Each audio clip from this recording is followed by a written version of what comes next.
La bienvenida y agradezco la receptividad que han venido mostrando y la participación activa que han tenido todos y cada uno de ustedes, indistintamente si unos entramos un poquito antes, un poquito después, pero siempre nos ponemos en contexto y considero que de verdad es un grupo con bastante energía y con excelentes conocimientos y habilidades.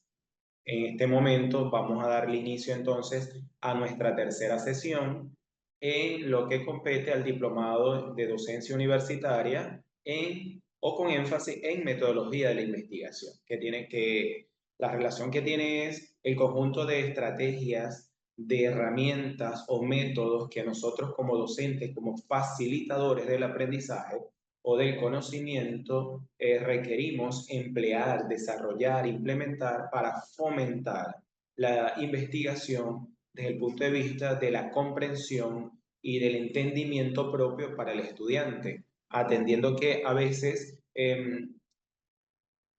realizamos o desarrollamos nuestras clases cuando vamos a enseñar la investigación, considerando la forma en cómo a nosotros nos las enseñaron, y hay que entender que un estudiante de pregrado, por la formación que ellos apenas están iniciándose, no poseen o no contienen las mismas habilidades y competencias que podemos tener nosotros porque ya estamos egresados y tenemos estudios de posgrado y que nos genera esa habilidad. Entonces, como siempre es importante porque puede que alguien se haya perdido las dos sesiones anteriores, entonces conozca quién es este servidor, humilde servidor que tiene de este lado. En cuanto a mi experiencia en el campo de educación, tengo 15 años laborando en una universidad. Trabajé en universidades privadas, públicas, escuelas técnicas, primaria y bachillerato. Entonces, toda mi carrera profesional ha estado inmerso en títulos académicos orientados al campo de la educación, tanto la licenciatura, la maestría y el doctorado, y mi experiencia en el campo de la investigación, porque desde que inicié en la universidad ingresé en el departamento de investigación y desde allí, con la experiencia que bien pude haber desarrollado a través de, como decir, uno siempre tiene un mentor dentro de la universidad y tuve una profesora muy buena, de verdad, que me permitió conocer este mundo y hasta el momento aquí he estado. Entonces he participado como en conferencias nacionales e internacionales, publicado artículos a nivel nacional e internacional, he sido evaluador del comité evaluador de artículos, coordinador y miembro principal de lo que fue el comité académico de la primera promoción de la especialización en metodología de la investigación. Gracias, Hilda, gracias. Bueno, ustedes también son mis participantes estrella. Aquí hay de todo, aquí hay de todo. Ok, bien. Entonces, este es el título que me pareció sumamente interesante abordar dentro de este diplomado, porque el diplomado, a través de nosotros los facilitadores, comprende o se conforma de diferentes módulos que dan respuesta a ese elemento global que encierra el nombre del diplomado. Entonces, docencia universitaria es un área sumamente importante que requiere estudiar desde diferentes perspectivas. Y esas perspectivas están aunadas, muy relacionadas a lo que es la epistemología y la filosofía de la educación universitaria. Entonces, ¿cómo se concibe ese proceso en los contextos universitarios a través de la promoción y producción del conocimiento? Y por lo tanto, la investigación, que es la herramienta esencial para que nosotros podamos mejorar nuestra práctica y aún más podamos contribuir a ese desarrollo de la institución o de la docencia universitaria. De igual manera, el diplomado tiene como propósito, como finalidad o intencionalidad que ustedes puedan apropiarse, aprovechar de contenidos o elementos conceptuales para que luego puedan ser aplicados de manera, vamos a decir, simultánea en su contexto laboral o profesional. Quienes estén o vayan entrando apenas, porque eso ya tengo conocimiento por lo que discutimos el día 1. Hay unos que entraron ya, hay otros que entran creo que el 17 de este mes. Entonces ahí vamos a ir haciendo nuestros registros de las ideas que puedan haber surgido también, porque es una de las intenciones que también mostramos, que a través de los conocimientos que se le van facilitando, a ustedes se les pueda despertar ese sentido de la curiosidad y por tanto poder surgir ideas que transformen ustedes en propuestas de investigación para aplicar en su universidad, atendiendo que todo ello debe estar siempre ligado, como mostramos aquí, a los centros, institutos y líneas de investigación, porque es la finalidad de todo proyecto de investigación para nutrir, aportar y mejorar procesos que van quedando atrás por el hecho de que estamos en un constante avance social, científico y tecnológico. Esto es lo que comprende el módulo 1 y hoy vamos entonces a ver o a desarrollar lo que compete al punto o al contenido número 3, que es la formación investigativa del estudiante universitario. Son propuestas que pudieron haber emergido propio de un estudio analítico, crítico reflexivo sobre aspectos considerables en la investigación o en la acción investigativa. Perdón. Y esto es el contenido número 2, que es el contenido donde entramos de lleno a lo que son los procesos de investigación, tanto del enfoque cuantitativo como del enfoque cualitativo, entendiendo los principios filosóficos, es decir, quizás la ontología y la epistemología de cada uno de ellos, cuáles son las formas en cómo nosotros podemos acceder a esa información y de qué manera podemos interpretar o analizar esos resultados, vamos a llamar datos no cualitativos y datos numéricos que nos arrojan estos tipos de investigaciones.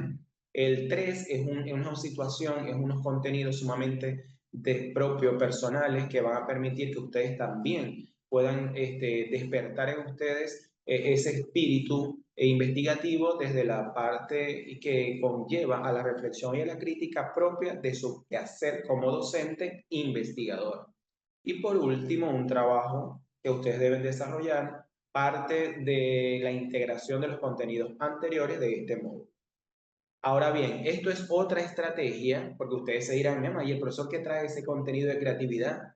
Bueno, la educación requiere mucho de esta herramienta llamada creatividad. Y es lo que a nosotros nos va a permitir poder avanzar, poder crear espacios que llame la atención, que capte la atención, que enamore, integre a nuestros estudiantes, porque si bien es cierto, es lo que nos va a permitir nosotros transformar lo que ya existe en algo novedoso, propio del contexto en el cual nosotros nos vamos a desarrollar o donde vamos a desarrollar nuestra práctica docente. Esto fue una estrategia que también se me ocurrió para promover e incentivar la participación de mis estudiantes propia de algunos contenidos que venía trabajando a través de espacios digitales. Entonces, uno tenía que ver cómo idearme, qué estrategias, qué técnicas podía implementar para mantener la atención y la concentración de estudiantes que pudiesen estar en un lugar donde no prestaran atención, porque en espacios digitales, cuando estamos en nuestro lugar propio, quizás no encendemos la cámara y no sabemos si el estudiante está o no está atento a lo que estamos trabajando. Entonces, el profesor H y los exploradores. ¿Por qué el profesor H? Porque, como ustedes saben, este servidor que está acá se llama Henry. Entonces, era el profesor H y los exploradores que pasan a ser nuestros participantes, nuestros estudiantes, nuestro auditorio. Entonces, esas imágenes que ustedes van allí, ¿quién creen ustedes quién es? ¿Quién representa esas imágenes que están ahí? Ustedes saben que la Internet, la tecnología nos ha brindado muchas herramientas y hoy en día, muy buenas noches, bienvenido. Nos brinda tantas herramientas que hay una aplicación que se llama Bitmoji. Esa Bitmoji, cuando tú la descargas en tu teléfono, se asocia con tus imágenes. Entonces tú le cargas una imagen y ella te muestra diferentes formas en cómo tú te quieras ver. Entonces es como si tú jugaras con tu propia personalidad, pero traducido a un Bitmoji, vamos a decir, a un elemento artificial que tú le puedes dar, vestirlo, colocarle lentes si usa gafas, el color de cabello y elementos que sean propios de la estrategia que voy a utilizar. No sé si alguien de ustedes lo conoce. Si no lo conoce, lo puede descargar desde su teléfono y lo empieza a explorar, empieza a entrar en la aplicación para conocerla y van a ver que eso les va a permitir crear su Bitmoji. Entonces, esto fue una estrategia que les sugiero también que implementé, porque va a permitir que el estudiante pueda, como decir, asumir el rol de explorador, de detective, para que empiece a buscar respuestas propias de problemas que hemos venido estudiando, observando, escuchando o le estamos presentando. Ahora es el trabajo de ustedes. Fíjense que la actividad se llama ordeno y aprendo. ¿A qué me refiero esto? Ahí ustedes tienen tres bloques: el bloque blanco, el bloque azul y el bloque celeste.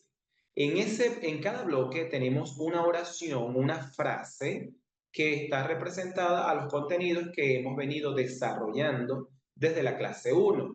Y debajo de cada oración, de cada frase, si ustedes lo están observando de manera correcta, bueno, búsquenlo y lo van a conocer y es muy interesante.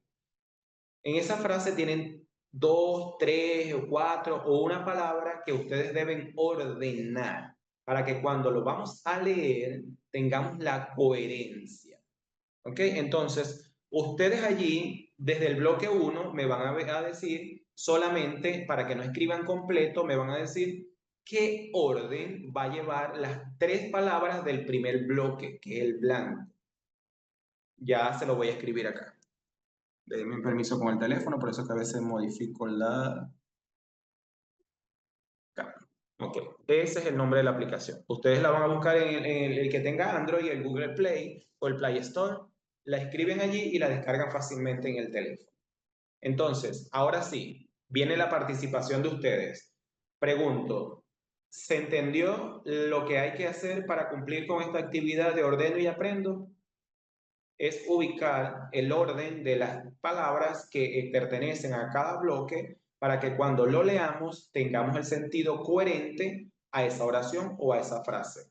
Pregunto. Sí, bueno, Yamile, si lo entendiste, entonces puedes iniciar desde ahorita. Igualmente, Julio, Brigitte, investigación, enfoques, metodología. Ok, vamos a iniciar ahorita así, sin decir si vamos bien o no, para permitirle a los demás que también puedan participar. Y una vez que tengamos un poco la mayoría de responder con el bloque 1, de una vez el que ya respondió el bloque 1, si quiere, puede avanzar con el bloque 2 y el bloque 3. Bueno, creo que no hay discusión en el orden de las preguntas que representan la oración del número 1 porque todos están de acuerdo, han coincidido de manera unánime en el orden de las palabras. Entonces, el orden o el sentido coherente de la lectura, yo les voy a ayudar. Sería, en la investigación existen diversos enfoques que orientan la estructura de la metodología a emplear. Carlos, sí, correcto. O a veces utilizamos también las comillas que indican que es idem, o idem también, es lo mismo. Ok, vamos a iniciar entonces con el bloque número 2. Muy bien, estos estudiantes están activos, así es que es. Entonces, el orden que le están dando muchos es práctica docente, acción. Hasta ahorita, bueno, eso es lo que le está indicando. Vamos a ver, práctica docente. No, estos estudiantes son maravillosos. Aquí hay puras estrellas, como dijo Hilda. No solamente su servidor, sino que ustedes también. Eso es algo que se comparte en este momento.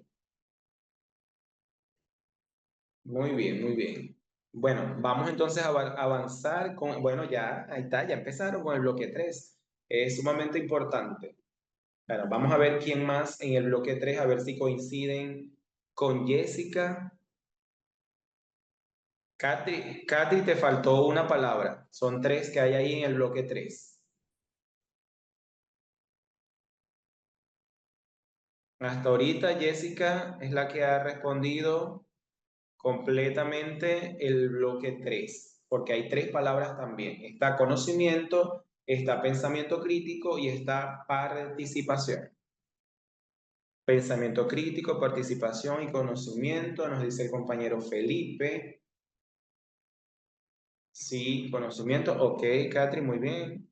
Pensamiento crítico, participación y conocimiento. Excelente, excelente.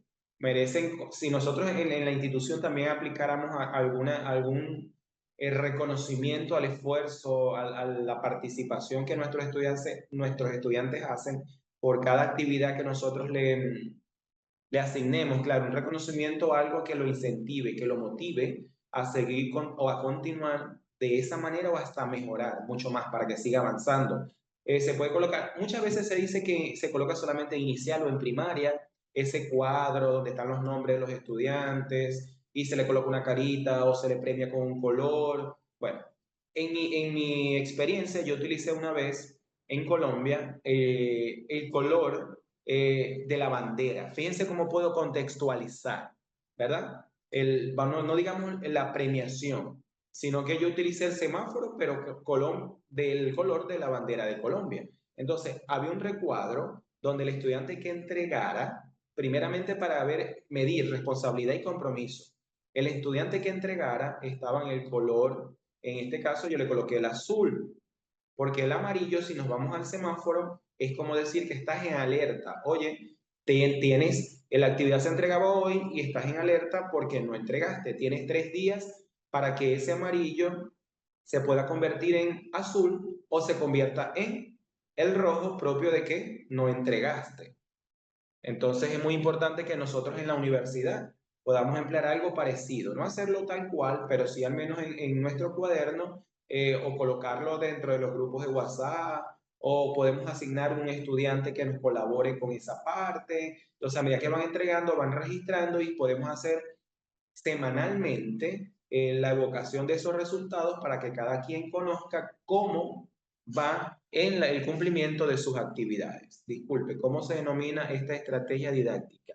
Esta actividad, fíjense que ustedes la pueden encontrar con diferentes nombres, pero al menos yo, por la dinámica que implica, le coloqué actividad cognitiva, ordeno y aprendo, que lleva mucho, en este caso, los procesos cognitivos de la observación y la lógica en la cual nosotros debemos ir, si no tenemos el conocimiento como se está mostrando hoy en día, porque bueno, estamos muy inmersos en el campo de la investigación y se nos hizo fácil el ordenar, el ubicar cada palabra en cada espacio en nuestros estudiantes, no va a ser de igual manera.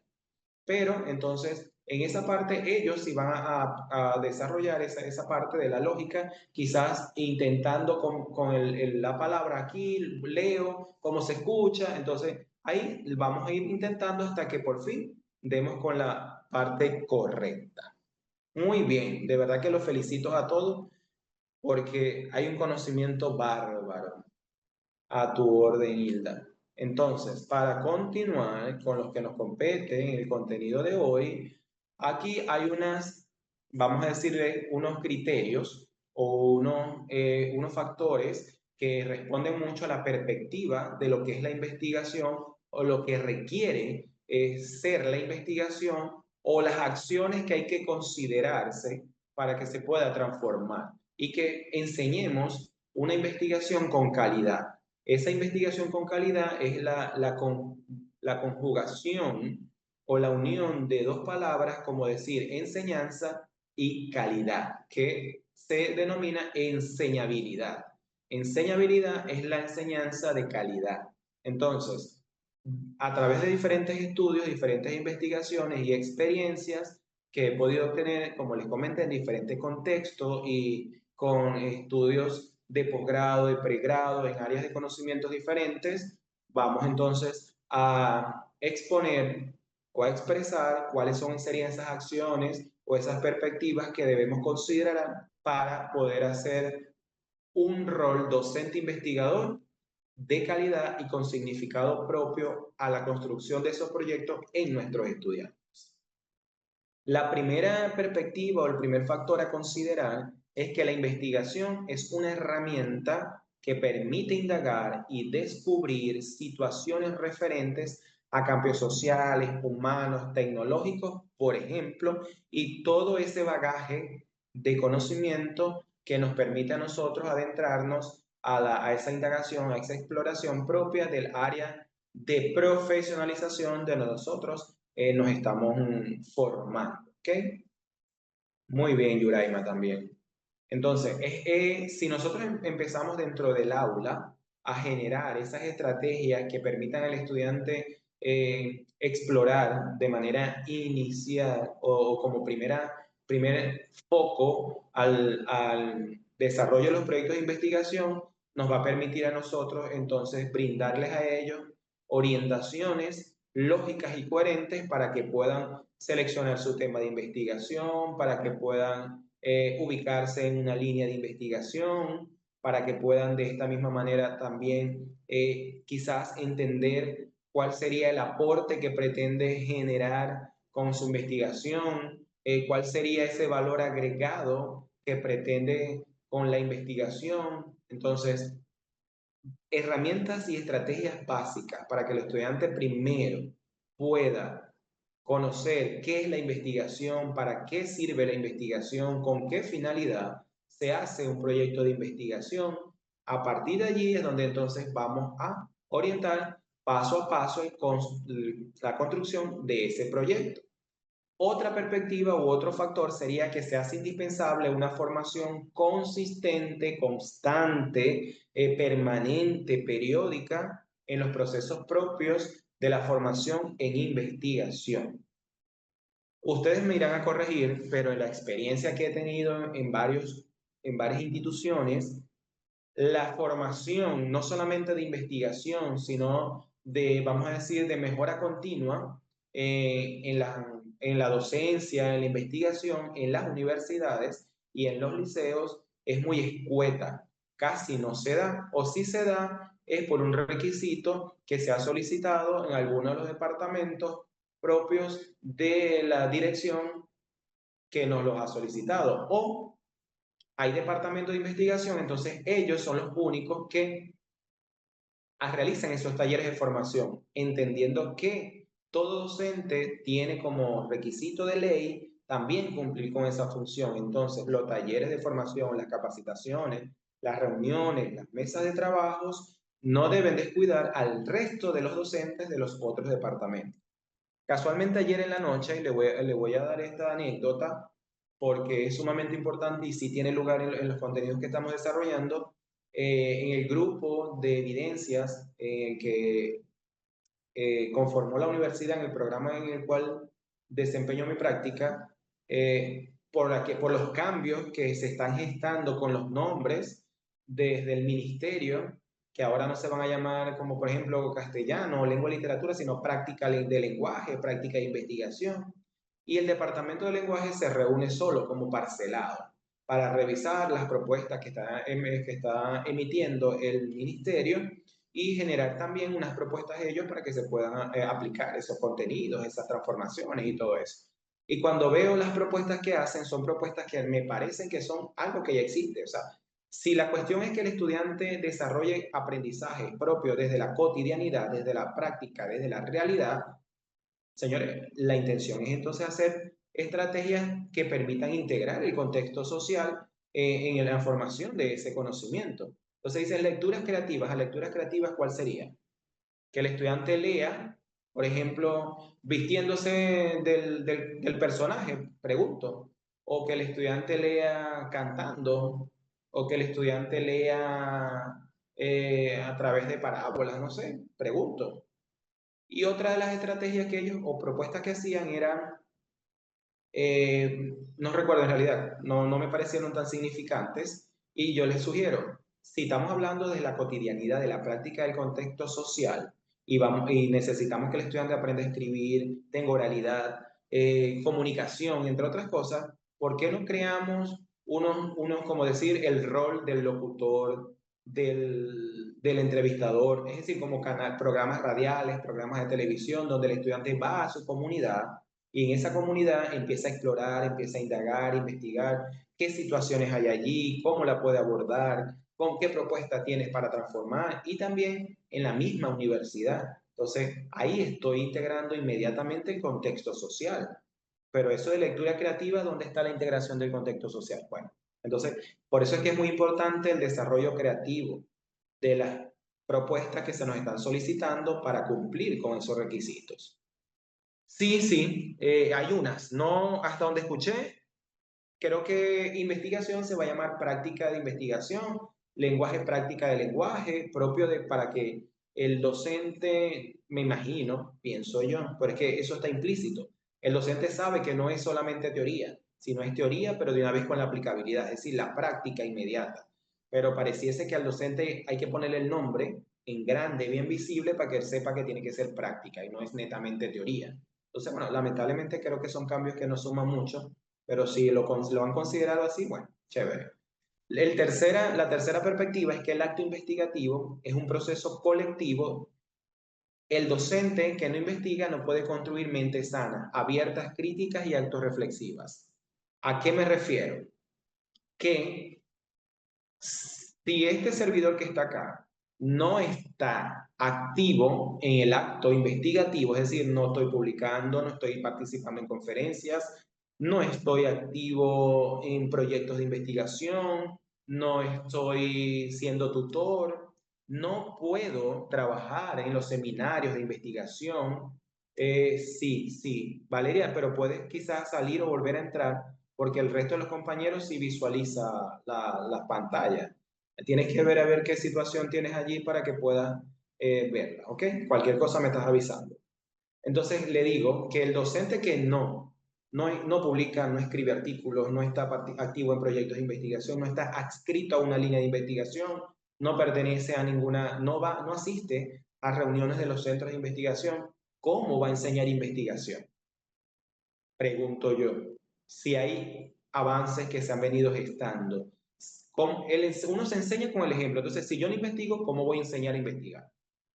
Alguien me lo pueden objetar, pero yo voy a decir, es tu opinión, pero la mía es esta. Y por tanto, estoy sumamente de acuerdo y sostengo en todo momento y en cualquier contexto que quien no esté activo en investigación, hermano, se le puede asignar seminarios de investigación.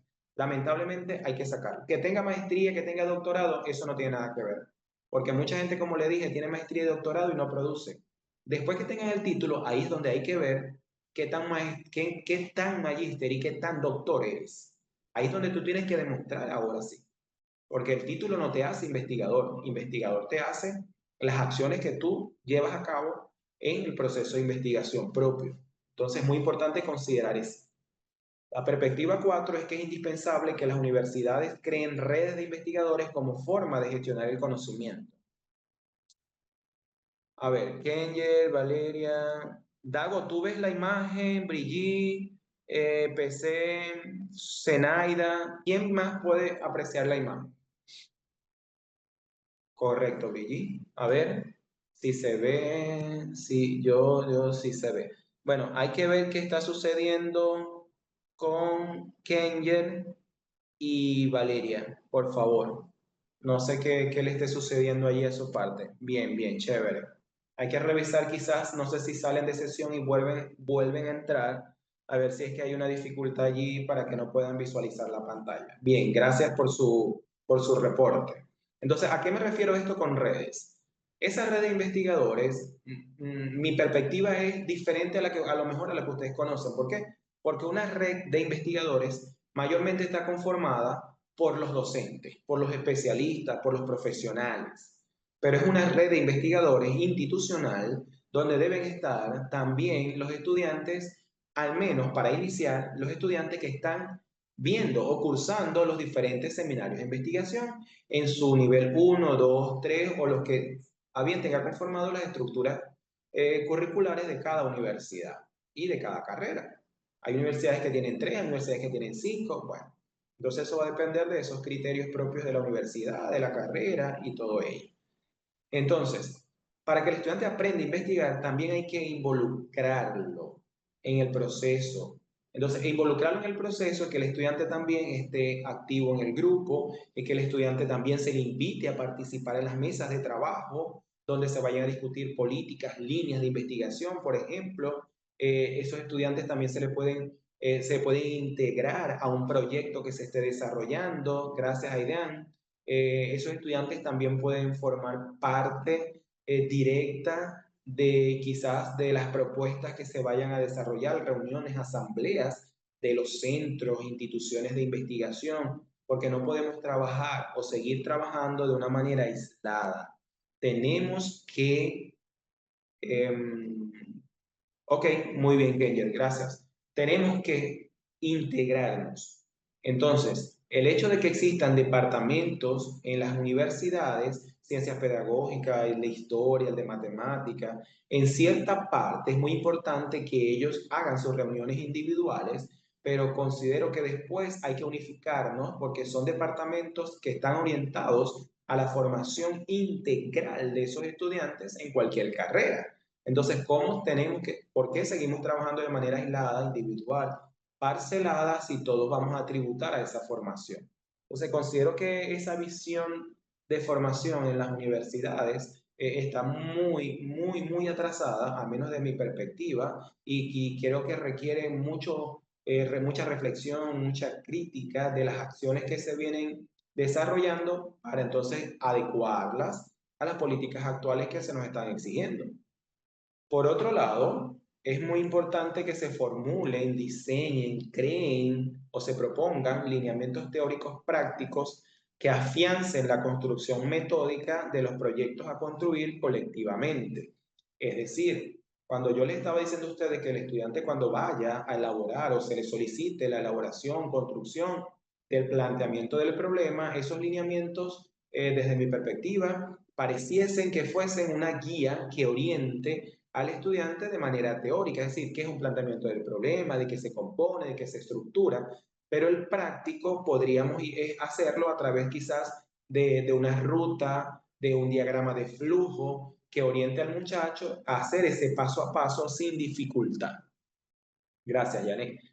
Por otro lado, la investigación en las instituciones de educación universitaria debe constituir el centro esencial o el eje transversal para la formación de los profesionales en todos los campos del saber en concordancia con el hacer. ¿A qué me refiero? Hay muchas instituciones de educación media, secundaria, bachillerato, dependiendo del país donde estemos, tiene su nombre, que no existe metodología de la investigación. Trabajamos con proyectos, como ya lo comenté, pero no hay una orientación propia de la investigación. El estudiante pareciese que investiga por inercia o porque el docente le dice, Juan, si este es tu proyecto, busca qué es esto y para qué es esto y ya. Pero deberíamos al menos empezar a aplicar ideas básicas de investigación para que el muchacho cuando vaya al liceo y luego llegue a la universidad, llegue, vamos a decir, medianamente, porque hay situaciones que hay que abordar todavía en los contextos con mayor profundidad, hay quizás medianamente con conocimientos básicos de la investigación. O sea, no es que reciba un choque por cambiar de un nivel educativo cuando aquí ve investigación y allá nunca vio nada. Entonces es muy importante considerarlo también. Si hay cambios, hay que integrar también la investigación, porque estamos promoviendo que se hagan proyectos de investigación, de aprendizaje, que se expongan experiencias significativas, jornadas de compartir de saberes, pero ¿y dónde está la investigación? La estamos olvidando. Por otro lado, es importante construir propuestas acordes o coherentes con las realidades actuales. A esto me refiero a proyectos que tributen a alimentar las líneas de investigación y, por tanto, situaciones, problemas latentes o de urgencia, de emergencia en los contextos sociales. ¿A qué me refiero? Hay muchas investigaciones que están orientadas al trabajo de las estrategias del docente para el desarrollo del aprendizaje significativo, por ejemplo. Creo que esas son las variables o sí, variables, porque más que todo se hacen investigaciones cuantitativas que más abundan en el desarrollo de trabajos de investigación de maestrantes y doctorantes en el área de educación. Entonces, si esas investigaciones abundan, ¿cómo es que sigue habiendo problemas en estrategia docente con aprendizaje significativo? Si hay una cantidad, vamos a decir, exorbitante de tesis que tengan que ver con estrategia y aprendizaje significativo. ¿Por qué sigue entonces habiendo problemas en esa área si desde que tenemos uso de razón son tesis que se han venido abordando? Porque falta un elemento aplicativo, un elemento que se implemente para que ese problema se convierta entonces en una potencialidad. Entonces, por eso digo que hay que responder mucho a esas situaciones que se nos vienen presentando de manera latente. Y por último, en esta parte, es que el profesor debe asumir el rol de orientador en la formación investigativa del estudiante, para lo cual debe transformar su práctica docente. Muchas veces podemos decir que por estar en el seminario asumimos ese rol. El problema es que el rol del investigador debe orientar, debe guiar, debe acompañar, y mucha gente no lo cumple. Se creen investigadores, pero dejan al muchacho solo. Entonces, cuando vamos a ver el jurado o la jornada que se haga, el jurado viene y emite juicios de valores de que los estudiantes no tienen conocimiento del área metodológica, que hay debilidades en los objetivos, estos no responden al cumplimiento del objetivo general, por ejemplo, y el tutor, el jurado, el profesor dice, yo se lo dije y no lo quiso cambiar. Entonces hay que asumir con compromiso y responsabilidad ese error en nuestra práctica desde el docente investigativo. Continuando, tenemos acá, vamos a decir, si se quiere, unos postulados, unas características, unos criterios que rescatamos del pensador Freire, ¿verdad? Y que son sumamente importantes para fomentar, potenciar esa enseñabilidad de la investigación en las unidades curriculares seminarios, pero también en las demás unidades curriculares. Entonces, es importante como punto de partida que se promueva la argumentación de posturas propias. ¿Cómo se va a promover? Al estudiante se le puede traer un problema, al estudiante se le puede mostrar un video de una noticia, una información latente hoy en día en el campo de la educación, de la ingeniería, de la administración. Eso va a depender del programa en el cual nosotros estamos ejerciendo el rol docente.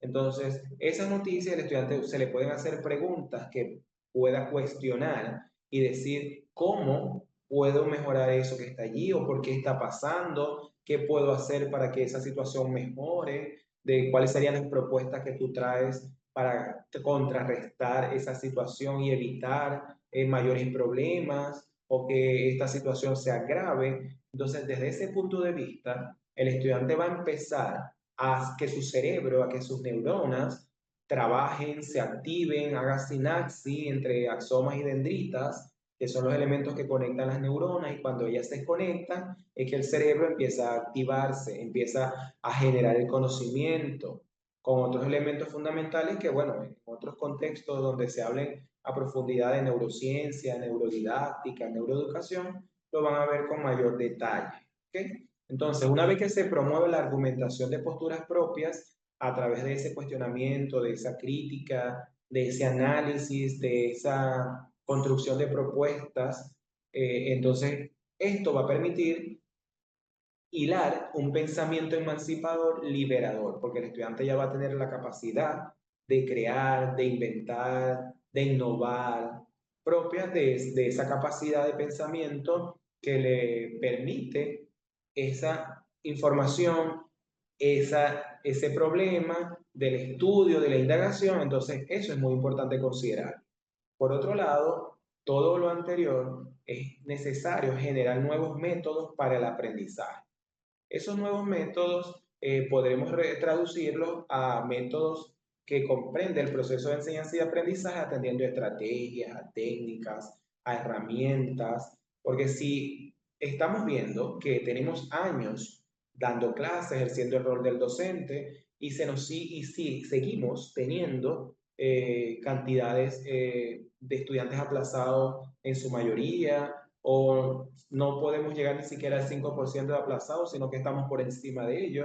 Hay que ver qué estamos haciendo, cómo lo estamos haciendo, cuáles son las características de nuestros estudiantes, porque los métodos no se van a generar, o los nuevos métodos, o la innovación de un método ya existente, no se va a generar porque considere yo lo que hay que hacer, ¿no?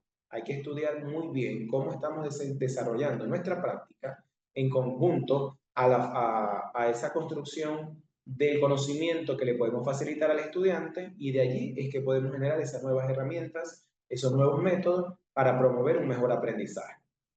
Estos métodos deben estar implícitos de la acción dialógica en los espacios, donde el estudiante se le puede invitar.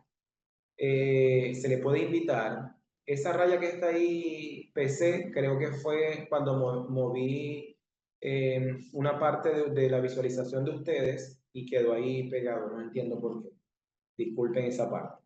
Entonces, esa acción dialógica se va a promover no solamente dentro del aula, donde el docente pueda dialogar con los estudiantes, sino que pueda también salir de esas cuatro paredes, de ese espacio físico y, como le dije, e ir al centro de investigación. Ahí va a dialogar, ahí va a compartir, ahí va a preguntar, ahí va a conocer, ahí va a registrar información. Entonces, la acción dialógica no se da solamente entre los mismos estudiantes y el mismo docente de una sección, sino entre los docentes del mismo programa, entre los estudiantes del mismo programa, mismo proyecto. Los podemos involucrar a los centros de investigación, a los mismos directores, para que los directores y coordinadores conozcan el trabajo que hacen sus docentes, porque muchas veces se le preguntan a los directores qué están haciendo tus docentes para cumplir con las políticas educativas, para cumplir con las orientaciones de investigación, y muchas veces el director no sabe responder. ¿Por qué? Porque como les dije, se abocan mucho a las responsabilidades o funciones administrativas, y los que son las académicas e investigativas, bueno, que se haga solo. De allí es importante construir espacios para la reflexión y la crítica. Considero que eso se debe hacer al menos una vez a la semana o media hora cuando entremos a cada clase. El tiempo, la dinámica la van a considerar ustedes dependiendo de la cantidad de estudiantes que tengan, las dificultades que también puedan presentar sus estudiantes y otros elementos o factores internos y externos que pueden influir en ello. Pregunto, ¿cómo vamos hasta el momento? ¿Estamos claros con los contenidos que hemos venido desarrollando? ¿O hay alguna duda o alguna inquietud o de verdad, honestamente, vamos claros? Es importante que yo conozca si estamos claros para poder seguir avanzando sin inconveniente, sin dificultad. Bueno, me parece sumamente interesante. Muchas gracias a su opinión. Por otro lado, entonces, todo ello va a conllevar a enseñar a pensar. Ese enseñar a pensar va a permitir aportar o generar alternativas de solución. Y todo encierra a formar colectivos de investigación. Entonces, insisto mucho, si ustedes en su universidad existen centros de investigación, existen institutos de investigación, departamentos de investigación, y si ellos no han llegado hacia donde están ustedes como docentes de los seminarios de investigación, sean ustedes tranquila, Migdalia. Bueno, Migdalia creo que es de Venezuela porque me está diciendo esto. Es una realidad latente que tenemos nosotros hoy en día. ¿Cómo se va a dar esa acción dialógica en los espacios? A través del conversatorio, a través de la discusión. ¿Qué podemos utilizar para que se dé el conversatorio, se dé la discusión? Problemáticas que sean reales desde el punto de vista del contexto social, pero contexto social puede ser la universidad, pero también puede ser la comunidad. Entonces, podemos utilizar noticias de la comunidad, pero también podemos utilizar noticias propias de la universidad, que el estudiante puede investigar, puede indagar y pueda registrar cuáles son las situaciones que se vienen presentando en la universidad o en la comunidad, y de allí generar esa discusión, esa conversación a través de qué es lo que está pasando, por qué crees tú que ese problema se está dando, cómo crees tú que puedes abordar ese tema para darle una solución, qué propones tú para que ese problema se convierta entonces ahora en un elemento potencial a esa comunidad o a esa universidad. Totalmente. Entonces, lo puedes utilizar propia de la experiencia que el estudiante viene teniendo en su contexto, pero lo podemos profundizar un poco más desde el punto de vista académico, solicitándole que puedan traer situaciones que se presentan en la misma comunidad, en su misma casa y en la misma universidad.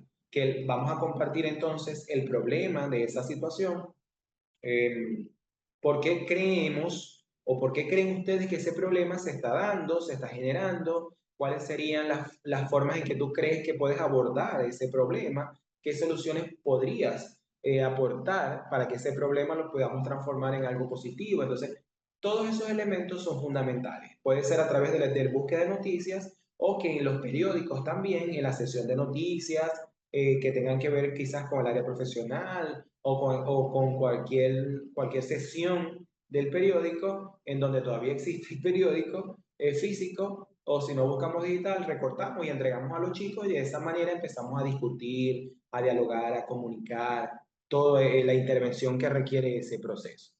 Espero haber respondido, Brigida, a tu pregunta. Por otro lado, en esta concepción epistemológica de la formación de formadores, es algo que de verdad preocupante y ocupante. Estoy en revisión de tesis y licenciaturas, pero me gustaría vincular con las empresas cercanas en la universidad para inserción laboral. Eso es algo que yo considero, y lo digo siempre, siempre. El docente de seminario de investigación requiere también, dependiendo de su disponibilidad, de su tiempo, acompañar en ciertos momentos al tesista o al practicante, porque bueno, por ahí se dice que en pregrado no podemos llamar tesis, porque tesis solamente se le da o se le atribuye el nombre en el doctorado, pero que culturalmente muchos estudiantes dicen, estoy en tesis, y bueno, pero hay que corregir esa parte. Hay que corregir esa parte para que ellos entiendan que en esta parte, aquí es un trabajo, bueno, hasta discusión, porque mucha gente le dice, especialidad es un trabajo especial de grado, maestría, trabajo de grado, doctorado, tesis. Pero ¿cómo decimos entonces en pregrado? ¿Cómo podríamos decir? Si estamos diferenciando un nivel de otro. Mi concepción, y yo lo consigo, es como un proyecto de investigación, un ejercicio de investigación, porque el proyecto es la base fundamental para el trabajo especial, el trabajo de grado y la tesis. Entonces, el de pregrado debería de darle ese nombre. Pero bueno, no soy yo quien tiene la potestad de poder cambiar y transformar terminologías propias de los niveles educativos. Bueno, pero para avanzar, tenemos este señor que está acá, que es Hockemer. Hockemer propone una teoría crítica también, pero una teoría crítica social, que no es que difiere de las teorías críticas que ya conocemos, sino que le da un valor agregado a esa teoría porque no busca única y exclusivamente comprender la realidad social, sino que busca también transformarla a través de la intervención. Ya estoy respuesta, estrellita. De la intervención de esa comunidad para poder generar propuestas válidas, reales y contextuales. La teoría de Eres es una contraposición al capitalismo, a las estructuras de poder, las estructuras de dominancia. Entonces, eso es lo que él busca evadir con esta teoría crítica social, esas estructuras de poder, esas acciones dominantes. Entonces, por eso es que es muy importante, o él lo relaciona a esta teoría, integrando la psicología, la sociología, la filosofía, para poder ver cómo accionar o cómo actuar para evitar esas estructuras de poder o el mal uso del poder. Entonces, en este aspecto, considero que desde su teoría es muy importante, bueno, voy a dar una pauta para ver lo que me comenta Estrellita acá. Dice, estoy estudiando licenciatura en educación inicial. Mi tesis se llama ¿Cómo aprenden los niños de espectro autista? Bueno, va a depender de la universidad donde tú estés, de la forma en cómo elaboren o construyan o formulen los títulos de investigación, porque el cómo aprenden los niños de espectro autista sería una interrogante propia de tu trabajo de investigación.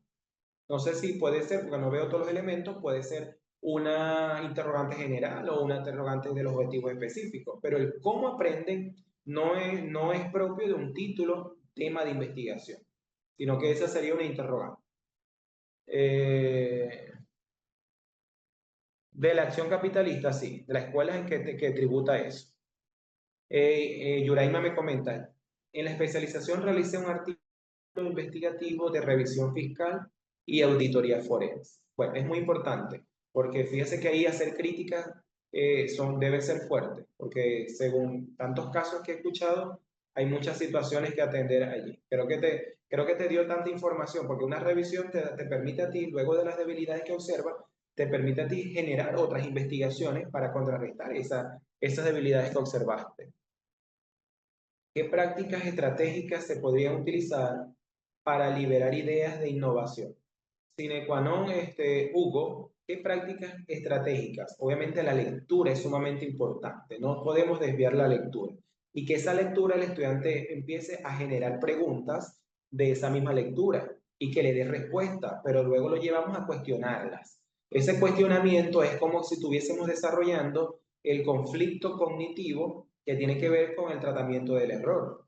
A veces creemos que generar un conflicto cognitivo en nuestros estudiantes no es lo necesario. El crear un conflicto cognitivo es sumamente importante porque el estudiante va a empezar a decir, pero ajá, si lo hago de esta manera y si lo hago así, si lo conllevo de esta forma, ¿qué resultado me daría? ¿Sería que también me permitiría avanzar o me atrasaría. Entonces, eso es los elementos fundamentales para generar ideas innovadoras en los estudiantes. La escuela también, en cualquier nivel educativo, se convierte en uno de los aparatos ideológicos del Estado. Bueno, en la educación de por sí tiene una perspectiva política, pero creo que no debemos politizar. Ahí hay un error cuando trabajamos esa parte y en ciertos lugares, para no ser tan específico, ustedes me podrán entender, hay instituciones donde se politiza la educación y ese es el primer error. Estrellita dice, debes saber que realmente quieres investigar en el aprendizaje del niño autista si podrás emprender la investigación. Sí, va a depender de los problemas que has venido observando. Si has hecho tu práctica, ya pudiste haber determinado, porque en tu práctica ustedes hacen registros. En esos registros puedes buscar muy bien, leer muy bien y entender cuáles de los problemas que pudiste registrar es el que presenta mayor dificultad. Y entonces ese es el que puedes desarrollar. Profesor, yo he comenzado a escribir críticas a una situación política de mi país. Bueno, si te las publican, chévere, pero hay quienes no las publican por condiciones políticas que, bueno, ya sabemos. Hilda dice, crear conflicto cognitivo ayuda a la toma de decisión en relación con el tópico de investigación. Totalmente.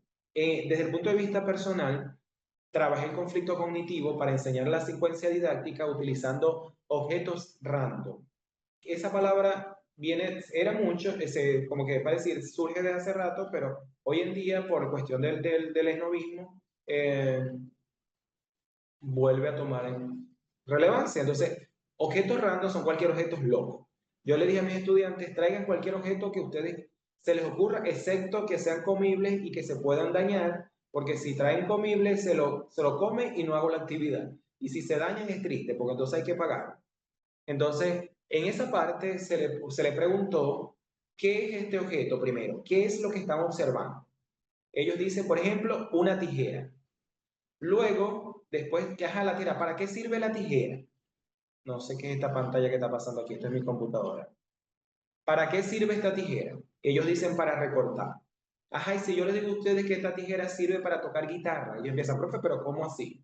Ajá, imagínense la tijera como un instrumento que permita tocar guitarra. Y todo ello le permitió a ellos poder indagar otras funciones u otras aplicabilidades que pueden tener un objeto que por naturaleza viene para esa.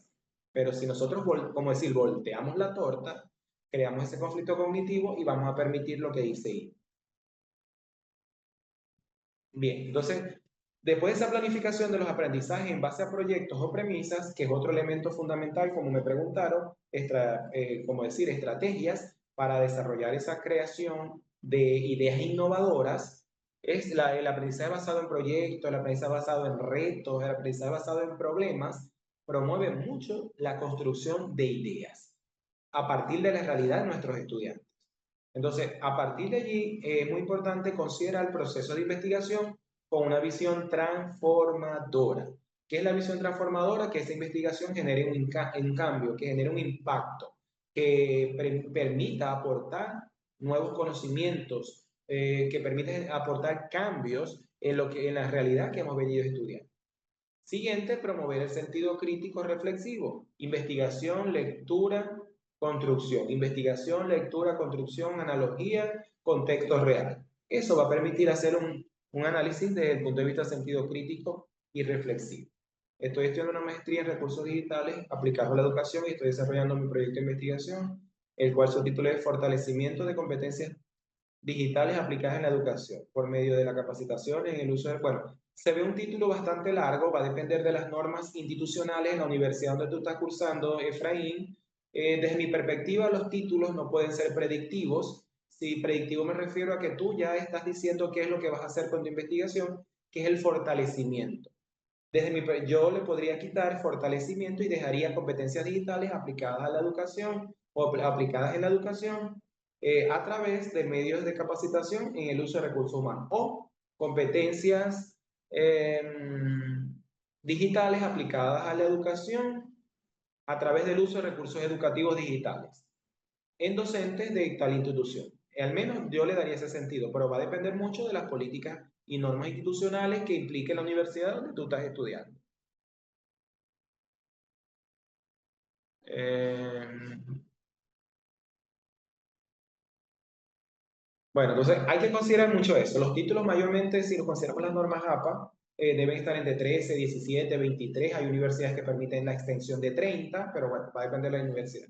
Entonces, después, esa parte es practicar estrategias para la liberación de ideas, por la pregunta que me hicieron ya la vengo diciendo, y enseñar desde los discursos teóricos prácticos, es decir, que el estudiante lo que aprendió en la teoría de una vez lo aplique. Y eso es enseñar discurso teórico, discurso práctico, es decir, esta teoría a mí me sirve para esto y en mi área profesional y en mi contexto real lo puedo aplicar de esta manera y entonces estoy llevando de una vez o integrando de una vez mi realidad social con mi área profesional. Ahora hay unas consideraciones o unas condiciones formativas que son muy importantes tomar en cuenta a la hora de desarrollar los procesos investigativos. Esta, perdón, en la primera no la vamos a obviar. Se requiere de docentes activos que investiguen y estimulen a sus estudiantes para que cambien la condición de oyentes pasivos a coinvestigadores e investigadores activos. ¿Cómo lo vamos a hacer?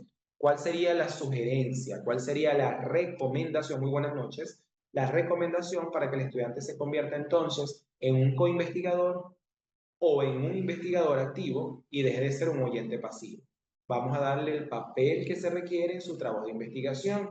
Dejemos que sean ellos también que construyan su investigación, que construyan ese conocimiento, que sean ellos quienes sean partícipes activos de su aprendizaje, acompañando nosotros como docentes, el tutor, los miembros de los comités de investigación, de los centros de investigación, los jefes de líneas de investigación. Entonces, si nosotros le decimos al estudiante que se puede inscribir en este proyecto, porque este proyecto tiene relación con su tema de investigación, entonces de esta manera se le va a suministrar o a facilitar herramientas para que él pueda entender qué tipo de teoría o qué teoría va a seleccionar para su investigación, porque hacer investigación con personas expertas, con profesionales que están acostumbrados a desarrollar investigaciones, le va a permitir fomentar sus habilidades, su competencia y sus conocimientos.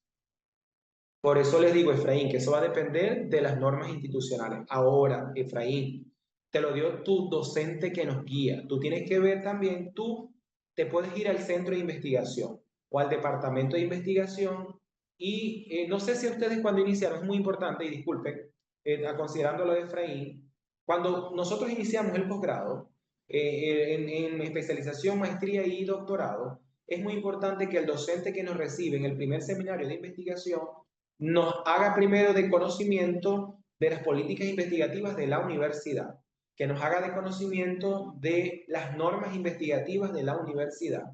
Esas normas investigativas incluyen las metodologías o estructuras que trabaja la universidad. Todas esas normas también requieren al aspecto de fondo y de forma de ese trabajo de investigación. Si no la conoces, es muy importante que tú puedas dirigirte a la coordinación de posgrado y pedir que te faciliten a ti esa información para que puedas orientar muy bien tu trabajo y verificar si este concuerda con lo que establece tu docente guía. ¿Por qué? Porque muchas veces el docente guía se amolda a un modelo propio que él tiene y está desligado de lo que establece la universidad y cuando tú vayas a hacer tu socialización final, quien va a salir perjudicado eres tú, no el docente. Bueno, por eso es muy importante que nosotros, si ya estamos al nivel de posgrado y ya tenemos el conocimiento de que toda investigación en la universidad en donde nosotros nos inscribamos, nos vamos a formar en los estudios de posgrado, tenemos que tener obligatoriamente ese conocimiento. Si el profesor no se nos facilita, perdón, nosotros se los exigimos y si no nos los da, nos vamos directamente a la coordinación de posgrado y los debe suministrar o a la coordinación del programa de posgrado. De esa manera, así hay que hacerlo. Bueno, la norma va a depender de lo que establezca la universidad. La norma que rige los trabajos de investigación desde el punto de vista de la cita, las referencias, todo eso es la norma A. Pero hay universidades que también modifican y construyen sus propios reglamentos, sus propias normas, pero siempre ligadas a la norma APA porque es la norma universal. Zenaida y Sentina. Bueno, ese título está sumamente largo, bastante largo. Pero como le dije, no les puedo hacer una sugerencia porque no sé en qué universidad ustedes están formándose como investigadores. Pero como les dije, hay universidades que permiten la extensión de 30 palabras. Bueno, continuando con esto, es muy importante también que se requiere que todo investigador reconozca y explore 4 elementos presentes en toda investigación, para lo cual se tiene sujeto, objeto, medio y fin. Es decir, quién es el que se va a conocer, a quién van a conocer, quién va a conocer, cuál es el contexto o el medio que yo voy a utilizar para llegar a ese conocimiento y qué es lo que espero con esa investigación. Si el estudiante aprende de manera inicial a identificar esos 4 puntos, creo que se le va a facilitar mucho la construcción de su investigación, aunado a las otras herramientas o estrategias que he venido manejando, del acompañamiento, de la asesoría, de los lineamientos teóricos, prácticos. Es decir, esto es un planteamiento, así se hace, pero ahora darle el recorrido metodológico del paso a paso para que él pueda comprender mucho más lo que la teoría dice y la práctica nos muestra. La idea es que el estudiante se haga copartícipe de la línea de investigación congruente con el área temática en la cual Hilda, es lo que vengo diciendo y gracias por ese aporte, es lo que vengo diciendo. Porque ¿qué hacemos los docentes de investigación? Me voy a incluir porque en su momento, antes de que pudiera obtener toda esta experiencia, de esa manera sí trabajaba.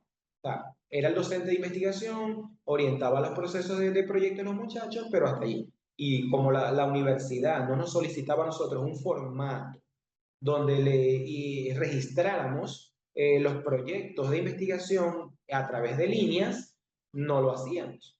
Entonces, hoy en día, como ya tengo la experiencia, ya lo conozco, es algo necesario que hay que hacer, obligado hay que hacer, para que el estudiante empiece a conocer todo lo que implica la investigación, que no es solamente su proyecto, sino que eso va más allá de esa estructura, de esa metodología que hacen como para cumplir un requisito.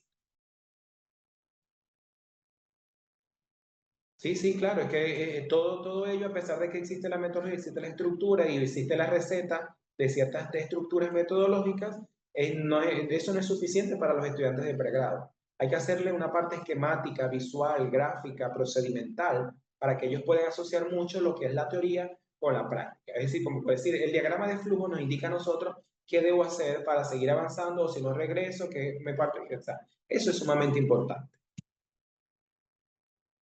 Tiene su estructura de investigación, trabajo en la UNEFA y las líneas de acción son diferentes. Sí, sí, es que toda universidad tiene, hay quizás normas que puedan coincidir, pero en su mayoría son muy diferentes. Entonces, por eso le digo, someramente le hago algunas observaciones a nivel general, pero ya va a depender de la universidad donde estén estudiando y las normativas que están.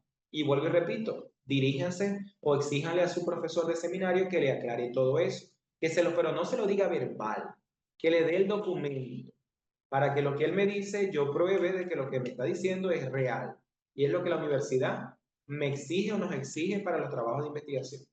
Es sumamente importante tener, por eso hablamos teoría y práctica. Una cosa es el ser y otra cosa es el hacer. Entonces, ojo con eso. Ok, siguiente investigación, para que ustedes se vuelvan a activar y se vuelvan a participar, al cual como lo vienen haciendo. Bien, habilidoso.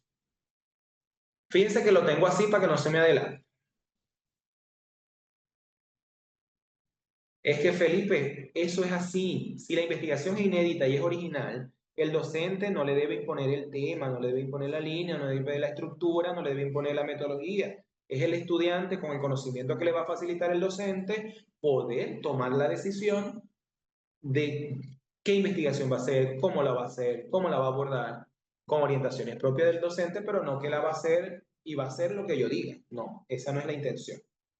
Ok, la investigación es una investigación flash, es decir, ustedes saben quién es Flash, ¿verdad? Yo creo que todos conocemos a Flash. Se me cayó la cédula, pero bueno, no importa. Flash es ese superhéroe que prácticamente la velocidad que lleva es tan rápida que no vemos cuando pasa por los lados. Entonces dice, emplear el Internet como herramienta de investigación para el que esté en la PC, vaya abriendo su pantalla de Google. Le voy dando esa ventaja para que tenga por allí listo lo que vamos a hacer. Ok, vaya abriendo su pantalla de Google y el que está en su teléfono puede también, si puede minimizar y ver 2 pantallas o 3 pantallas a la vez, lo puede ir haciendo de una vez. Lo primero que vamos a hacer, ustedes dirán, ¿qué se vendrá ese profesor? No, no es algo sencillo, algo que si pareciese ilógico, pero tiene mucha lógica. Entonces, lo primero que van a buscar en internet, van a copiar y van a pegar aquí. Y después vamos a ver qué vamos a hacerlo con lo demás. Dice, ¿qué elementos podríamos emplear para describir un lápiz? A ver, busco en el internet y escribo, ¿qué elementos podríamos emplear para describir un lápiz? Vamos a ver qué información le da el internet. Podemos buscar en Google, nos podemos meter en la inteligencia artificial, cualquier buscador que ustedes tengan a la mano y puedan introducirle esta pregunta para que les genere una respuesta. La inteligencia artificial o el mismo Google, aunque Google también está enlazado con una inteligencia artificial que se llama Gemini, y todas las otras inteligencias artificiales. A ver, ¿qué respuesta le da el Internet o la inteligencia artificial sobre esta pregunta? Ajá, ya empezamos. Profe, repite pregunta, por favor. La pregunta es esta. Ahí la tenemos visualmente también. ¿Qué elementos podríamos emplear para describir un lápiz? Lo buscamos en el Google, a través de la inteligencia artificial, y vamos a ver qué respuesta nos genera a nosotros la web. ¿Qué elementos podríamos emplear para describir un lápiz? Ok. Ajá. Tiene que ver con la forma, con el color, con la textura. Muy bien. Ok. Perfecto. Bien, bien. Bueno, en esas formas, textura, color, ahí podemos enunciar, como dicen, el grafito, que es el material con el que está hecho, para escribir, madera es el lápiz como tal, tiene goma, que es el borrador, tiene una lámina de metal que encierra la goma o divide la goma o une, mejor dicho, la goma con la parte de la madera, y podemos trabajar también el uso, la función. Correcto, muy bien. Bien, excelente. Estos estudiantes merecen 20 todos. Hay una participación que, bueno, pues. Bien, siguiente pregunta. Atentos. Muy bien, atentos. Voy con la siguiente. ¿Cuál o cuáles son las funciones de un lápiz? Busquen en internet, porque nosotros podemos decir escribir, pero hay otras. Vamos a ver qué locuras nos puede decir el internet. ¿Cuál o cuáles son las funciones de un lápiz?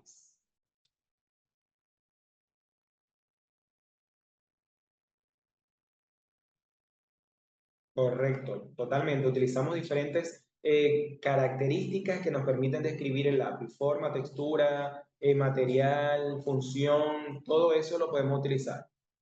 Escribir, pintar, dibujar, esbozar, escritura, dibujo, colorear, escribir. Ajá, y si yo le digo que me digan una función que se le da, el lápiz no vino para esa función, pero ¿qué otra función se le da? Lo usan mucho las mujeres, más que todas las mujeres. Ajá, esa misma, Jonathan. Correcto. Sí, señor. Ellas, bueno, las mujeres, cualquier cosa que tengan en la mano que les permita recogerse el cabello, ya ellas dijeron, esto viene para esto, pero también sirve para esto. Entonces, y en la escuela, no sé si a ustedes le pasó, en primaria, en el liceo, cuando los compañeros lo utilizaban ¿de qué? ¿De qué lo utilizaban? Para practicar la motricidad, muy bien. De gancheta, ajá, escribir, abrir huecos. Bueno, yo lo utilicé mucho para poder colocar las hojas en los ganchos cuando no tenía el perforador. Ajá, correcto. Ajá, y cuando había una riña en las escuelas, no se acuerdan de ese uso, que lo utilizaban así como que de espada, de mecanismo de defensa, de un objeto punzante. Carla, ve como que se está riendo, debe ser que le pasó. Separador de lectura, muy bien, eso también lo uso yo cada vez que estoy escribiendo algo para saber dónde quedé. Pero fíjense todo lo que le pudo haber surgido aquí. Muchas veces ustedes lo único que hicieron fue escribir, dibujar y más nada. Y fíjense todo lo que ha venido a surgir. Atento a la tercera pregunta. ¿De qué manera se podría mejorar el uso del lápiz? A ver, ahora esta como que genera a ustedes un poquito más de esta pregunta que por qué el profesor la habrá hecho, de dónde la habrá sacado. ¿De qué manera se podría mejorar el uso del lápiz? El de pabilos y el lápiz, sí, puede hacerse hasta la estrategia de la telaraña, Dago, para rebobinar hilo. Y no se acuerdan, que creo que no lo escribieron, no lo leí, ahora que dicen rebobinar el hilo, se rebobinaba otra cosa antes. ¿Qué era lo que se rebobinaba antes? El cassette. Muy bien, muy bien. Ajá. Tercera pregunta, ¿de qué manera se podría mejorar el uso del lápiz? ¿Qué creen ustedes que podemos añadir, integrar? ¿Cuál sería ese valor agregado para mejorar el uso del lápiz?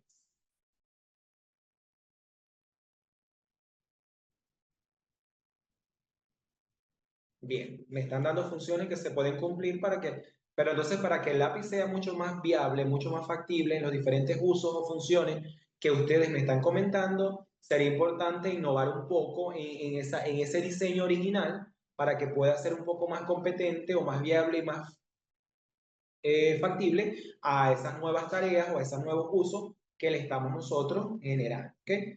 Le felicito por esa participación, de verdad que eso hace que la energía y la actitud que le impregne a cada contenido, a cada sesión, ustedes lo contagien en mí y yo lo contagie con ustedes. El de la boca, eso lo practiqué una vez yo cuando fui a Colombia, tenía una niña que ya estaba creo que en quinto grado y tiene problemas de habla. Ya estaba diagnosticada por un médico, pero no estaban haciendo nada para que ella pudiera soltar un poco el problema de la lengua y poder articular, para que se pudiera entender muy bien lo que ella decía. Yo le comenté a la mamá que pusiera a la niña a hacer trabalenguas, a leer trabalenguas, pero con el lápiz en la boca. Y en cierta parte, la niña empezó a articular mucho mejor a cuando yo la empecé a conocer. Pero bueno, si ya después sí continuaron, bueno, no sé. Pero sí. Bueno, ese es otro uso, fíjese que no lo habíamos considerado al inicio, que es terapia del lenguaje. Muy bien. Ok, otras condiciones o continuando con esas condiciones formativas para fomentar, promover e incentivar y potenciar la investigación o la enseñanza de la investigación en los contextos universitarios. Sí, para motricidad fina se usa mucho, para la gruesa también. Ok, continuando, se hace necesario conocer las diferentes características que debe tener un buen investigador. Como ya les dije y creo que le hemos venido comentando, debe ser un docente activo en la investigación, un docente que participe en proyectos de investigación, un docente abierto a las nuevas formas y metodologías de investigación. No es que le digamos al estudiante lo vas a hacer por esta estructura porque no le decimos de esta manera, pero obviamente es la que dominamos, la que conocemos, entonces obligamos o imponemos al estudiante a que se vaya por este lado y no por este lado cuando entendemos que el estudiante lo que quiere es conocer por qué estos estudiantes se comportan de esta manera. Entonces, no lo podemos obligar a irse por una investigación cuantitativa porque no es el fin de ese estudiante con esa investigación. Entonces, todos esos elementos, todas esas cualidades, características de ser abierto, flexible, crítico, reflexivo, activo en la investigación, es muy importante que las conozcamos, pero no solamente conocerlas, sino también aplicarlas. Porque conocer, muchos conocemos, pero aplicamos pocos. Entonces, ahí hay uno de los principales problemas, perdón, en la aplicabilidad, en la operatividad, en la práctica, porque ahí es donde verdaderamente estamos viendo cuáles son los resultados que nos generan a nosotros esos aprendizajes obtenidos. De anécdotas hay muchos, yo creo que todos tenemos acá.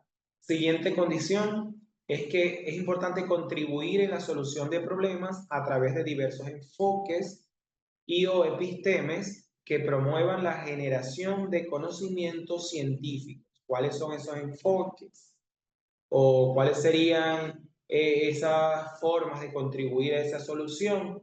Bueno, diferentes formas de investigar, diferentes formas de acceder al conocimiento, diferentes formas de resolver problemas, que no solamente lo hagamos de una manera, sino que lo hagamos de la diversidad de maneras que se puedan existir y que se nos puedan ocurrir, porque el experimentar nuevos enfoques, nuevas formas, nuevas maneras, son propias de grandes cambios que se pueden gestar o generar en contexto. A veces creemos que lo único que puede conllevar a una solución es lo que ya existe, pero lo que no existe, lo que es desconocido, lo que quizás es inexplicable, si no lo aplicamos, nunca vamos a probar o vamos a conocer si en realidad nos da buenos resultados o no nos da. Es como decir el ensayo y el error. Es importante aplicar para ver qué resultado nos da. Si nos permite avanzar, ya sabemos que esto lo consideramos y lo tomamos acá para seguirlo aplicando y obtener mejores resultados. Si vemos que no nos da en lo que esperábamos, entonces ya sabemos que lo vamos desechando. Tercera condición, es importante que se requiere que los investigadores tengan la capacidad de interpretar, analizar y exponer hechos o ideas. Es decir, ¿qué estás estudiando? ¿Cómo lo estás estudiando? ¿Qué aspectos están influyendo en eso que tú estás observando? ¿Cuáles son los aspectos que observaste que inciden en ello? Ahora, desde el punto de vista de la práctica, ¿cómo consideras tú que se debe hacer para contrarrestar o evitar lo que tú vienes presentando? ¿Qué otras ideas tú le podrías anexar a esto para que pueda ser más provechoso, para que pueda generar mejores resultados? Entonces, el docente tiene que ser muy interpretativo, analítico y reflexivo para orientar de esa manera al estudiante. Es como decir, yo le digo al estudiante que elabore una reflexión crítica, pero todas mis clases no son reflexivas ni son críticas, sino que se basan única y exclusivamente en mostrar o presentar una información de lo que un autor nos dice y ya. Entonces, ¿cómo oriento? Bueno, y también se utilizaba, y disculpa que me ataje, cuando colocaban los dos borradores y por cierto tiempo, con cierta presión, se pegaban. Y hay otros más. Entonces, eso es sumamente importante. El docente debe fomentar con el ejemplo la crítica, la reflexión, la argumentación, el cuestionamiento, entre otros procesos cognitivos que nos van a permitir liberar ese pensamiento o promover ese pensamiento crítico o nuevas ideas. Continuando, el profesor debe asumir el rol de orientador en la formación investigativa del estudiante. Señor, no es el que impone una investigación, es el que la orienta. ¿Y cómo la orienta? Suministrando la información al estudiante, pero suministrándole una información no desde el punto de vista de que te la lleves, no. Vamos a leerla, fíjate cómo esto aquí se desarrolla, fíjate que aquí está este aspecto, que lo hablamos en la clase sobre lo que comprende la conformación del planteamiento, se consideró aquí esto, fíjate la ruta que tiene, o sea, hilar eso va a permitir que el estudiante pueda obtener una mejor comprensión y entendimiento del contenido que nosotros requerimos que ellos tomen en cuenta para abordar su trabajo de investigación. Otra consideración es que el docente integre metodologías de enseñanza que promuevan competencias y habilidades investigativas. ¿Cómo lo vamos a hacer? ¿En qué investiga debe sentirse cómodo con el tema de investigación? Ajá. Héctor, si eso no existe, la investigación no va a tener los resultados que se esperan, sino que simplemente cumplimos el requisito y ya. Que lo guíe, lo ayude y lo motive, que no lo confunda. Que no lo confundan. Eso es lo que más hacen los docentes y los tutores. Cuando el tutor no se encuentra la empatía con ese estudiante. Por eso es que es muy importante seleccionar de manera correcta a nuestro tutor. Debe haber mucha empatía para que el proceso avance y no retroceda. Entonces, esa integración de metodologías de enseñanza puede ser la inclusión de las TIC, el aprendizaje basado en proyectos, estrategias constructivistas, estrategias de pedagogía crítica. Todo ello va a fomentar esas competencias y habilidades en la investigación. Es como si dejarnos el que más pregunta, menos se equivoca. Es preferible ser Pepito preguntón a que al final me diga que lo que tengo ahí no está aprobado. Ah, bueno, eso es una realidad de todos lados. Pero que eso creo que nunca se va a acabar. Pero bueno, esperemos que algún día suceda. Otra de esas consideraciones es que es importante desarrollar un sentido crítico de la realidad donde éste pueda tomar decisiones y crear propuestas innovadoras y transformadoras. Ahí estoy respondiendo lo que ustedes me acaban de decir. Dejar que el estudiante decida qué va a estudiar, cómo lo va a estudiar, dónde lo va a estudiar, cómo lo va a abordar. O sea, es muy importante que el estudiante primero lo decida desde su experiencia, desde sus intereses, desde sus facultades y sus necesidades. Ahora, si nosotros vemos luego que es importante intervenir Ahí es donde intervenimos con una orientación significativa al estudiante para que pueda entonces abordar muy bien lo que acaba de decir. Pero si nosotros no le damos ese tiempo para que él decida cómo va a abordar, qué va a hacer, lamentablemente estamos limitando su capacidad de producción. Y por último, el acto investigativo es un proceso social y no individual, colectivo, grupal, pero no individual. El docente que no investigue no puede construir mente sana. Esto es lo traje de acotación de una de las láminas, si ya lo observaron, porque creo que es un elemento fuerte que hay que considerar. Totalmente, Sandra. Esa es la intención, pero muchos docentes no, como que no creen en ellos, no creen en ellos porque son estudiantes que van iniciando, porque no han tenido experiencia investigativa, y eso es un error. Al estudiante hay que creer en ellos, porque si no creemos en ellos, entonces no lo vamos a formar con calidad, sino vamos a formar con cualquier cosa menos la calidad.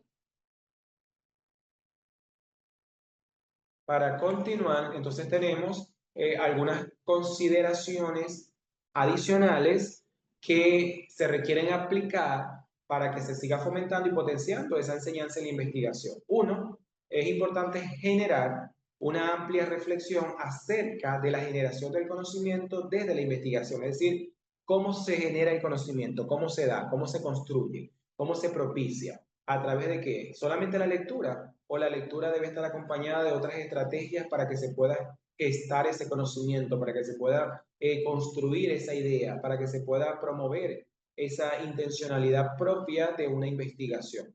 Entonces, si nosotros le decimos al estudiante que la investigación le va a favorecer en la construcción de su propio aprendizaje, de su propio conocimiento, el estudiante lo va a asumir con mayor responsabilidad y mayor compromiso, porque no lo está haciendo como un requisito para optar a un grado académico, sino que lo está haciendo pues, como un aporte personal, que lo va a nutrir, que lo va a hacer crecer de manera cognitiva, profesional también, además de la persona. ¿Okay? No sé si que los docentes se autolimitan o es que por desconocimiento de unas metodologías no quieren ir avanzar. Y un docente que está en investigación no considero que se autolimite. Para mí es un docente que debería ser honesto, que no tiene las competencias suficientes para trabajar en la orientación de trabajo de investigación y decir que le coloquen otra unidad curricular que no sea esa. José Morales, tú sabes que hay un dicho, un refrán que dice que el mejor amigo del hombre es el perro, ¿verdad? Pero nos vamos a la académica, el mejor amigo del hombre es el diccionario. Porque el diccionario, y gracias José por escribirlo, porque me trajiste a colación algo fundamental que siempre digo. Nadie puede hacer una crítica, nadie puede comprender, nadie puede explicar, reflexionar una información, un contenido, si hay desconocimiento de términos en ese párrafo, en ese texto, en esa idea. Entonces, para poder entender, comprender, reflexionar, criticar, analizar, explicar una información que estamos leyendo, un contenido que estamos leyendo, es importante conocer el significado de cada uno de los términos o de las palabras que allí se encuentran. Ok, segundo aspecto es ubicar la investigación en los procesos de desarrollo social y comunitario desde la perspectiva de la economía solidaria. No solamente la economía, sino la política, la historia, la educación, la cultura. O sea, todos esos aspectos es donde se debe centrar toda investigación del estudiante. Entonces, para ello hay que enviarlos a la realidad, al contexto. Visiten no una escuela, visiten varias escuelas de su entorno, porque lo importante es que sea algo que se les facilite el acceso. Entonces, si en su comunidad, en su contexto, en su realidad existen diversidades de escuelas, ¿ok? Es importante que no visiten una, visítenlas todas y registren todo lo que han venido observando. Una vez que registren, ahora vamos a investigar qué, valga la redundancia, qué investigaciones existen sobre ello y qué aportes han dado. Cuando ya yo tenga un conocimiento de qué aporte se ha dado con esta investigación, entonces ahora puedo decir yo, la voy a hacer, pero le voy a dar este valor agregado porque esto no se ha hecho y en lo que yo pude haber observado, eso es un elemento que está influyendo en esa problemática. No hacerlo por inercia, porque yo considero que esto va a darle un valor agregado, porque va a generar el impacto, pero desde mi perspectiva, no, es desde la perspectiva propia del contexto. Bien, el tercero es estudiar el concepto de investigación en las diferentes concepciones epistemológicas a fin de reconocer la complementariedad entre ellos. Complementariedad entre ellos, me explico, el concepto de investigación en los diferentes autores, las características de la investigación, los tipos de investigación, es decir, todos los aspectos que están inmersos en lo que conlleva a esa amplitud de la palabra investigación la escritura y necesita aprender a investigar para poder hablar de cosas que realmente están pasando. Bueno, ¿cómo quieres aprender a investigar? Yo digo, aprendes a investigar investigando. Pero para que tú aprendas a investigar investigando, debes ir directamente a los contextos. Primero, desarrollar tu proceso de observación. Mirar muy bien a tu alrededor, qué es lo que está pasando, qué aspectos hay allí que están influyendo en lo que está pasando. Luego tú misma empiezas a investigar en la web y introduces esas problemáticas para ver cómo esas problemáticas se comparan con la que tú estás observando. Luego te vas entonces al registro de la actividad práctica. Me refiero, si hay problemáticas en instituciones de aprendizaje, ya observaste primero que eso existe. Ahora te vas y pides permiso, obviamente es necesario, a cada docente para que tú entres y mires toda la realidad, de cómo él lleva su práctica, qué teoría aplica, de qué manera dinamiza su clase, cómo aborda los contenidos, todo eso.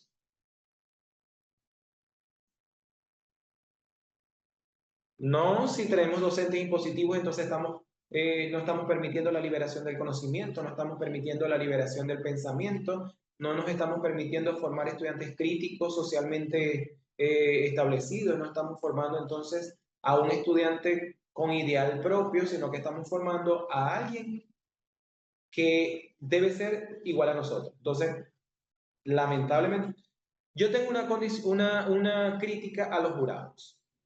El jurado está como una norma para sugerirte mejorar tu trabajo, más no para decirte que tu trabajo no vale, no tiene validez, no aplica, no sirve, no. Si el jurado lo que te hace es colocarte contra la pared, hermano, ¿y entonces qué estamos haciendo? Si el papel de jurado es hacerte observaciones que te permitan mejorar, fomentar, potenciar tu trabajo.